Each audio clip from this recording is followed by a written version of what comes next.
Untuk informasi lebih lengkap dan berita terkait, jangan lupa untuk klik link yang sudah ada di deskripsi. Dan jangan lupa juga untuk menginstal aplikasi CNBC Indonesia yang ada di Play Store dan juga App Store. Jangan lupa untuk kemudian di-subscribe ya.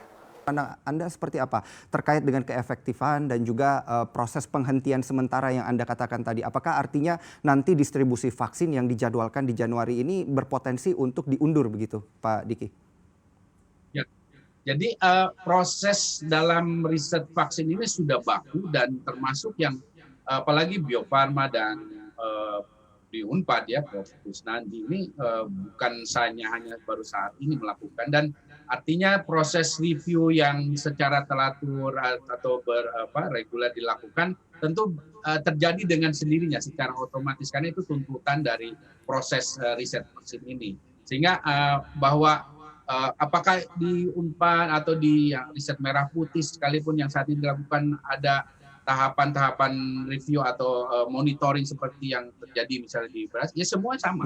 Itu sudah bisa kita pastikan. Karena kalau tidak, ya ini akan sulit nanti mendapatkan izin edar ataupun izin pemberian. Karena kan akan ada satu evaluasi dari tahap awal sampai akhir. Nah ini artinya setiap riset vaksin tidak akan mengabaikan proses itu. Dan tentunya untuk mencari ke waktu kapan ini akan berhasil dan sukses ini tidak bisa kita tentukan karena sekali lagi ini harus berproses di lead oleh sains itu sendiri sehingga target waktu tentu wajar ditentukan tapi tidak bisa kita tentukan dan sekali lagi Baik. yang paling realistis ya di kuartal pertama tahun depan Mas Daniel dan kita juga tidak bisa menentukan kuartal pertama pasti dapat ya.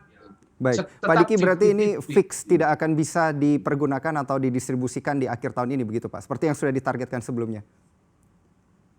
Ya kalau sampai saat ini karena datanya juga belum terlihat ini ya saya kira tidak realistis ya akhir tahun ini. Meskipun katakanlah Pfizer ya, walaupun misalnya akhir tahun ini ya mungkin hanya untuk yang Amerika itu pun hanya beberapa ya. Tapi untuk katakanlah kalaupun Indonesia memesan dan itu kita akan perlu waktu untuk itu dan sekali lagi ini saat ini tidak realistis lah untuk akhir tahun ini.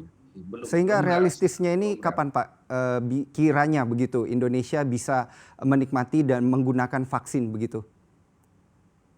Secara realistis ya kalau kita merujuk misalnya katakanlah ambil kita optimis hasilnya berhasil dari 3 misalnya jenis tipe vaksin yang dilakukan ya pertengahan paling cepat pertengahan tahun depan. Pertengahan tahun depan itu paling realistis dan lebih realistis lagi akhir tahun depan. Lebih realistis lagi. Tapi ingat bahwa vaksin ini bukan solusi ajaib dan dia harus menjadi bagian dari strategi yang saat ini juga harus sudah sangat dimulai dengan optimal. Karena kalau tidak, strategi vaksinasi ini tidak akan berhasil, Mas Dani.